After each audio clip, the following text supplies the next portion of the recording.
الشيطان الرجيم. بسم الله الرحمن الرحيم.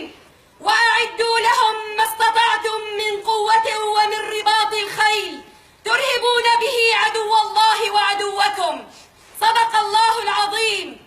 تم بعون الله تعالى تشكيل كتيبة أمهات شهداء الغوطة الشرقية بقيادة أم الدرع، ذلك بهدف إعلاء كلمة الله عز وجل وردا على تخاذل المتخاذلين من العرب والمسلمين، علما أن الجهاد فرض عين على كل مسلم ومسلمة.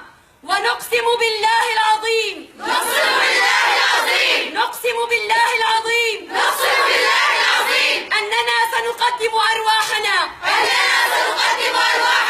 فداء لعزة الوطن والمسلمين وسنقف بجانب أزواجنا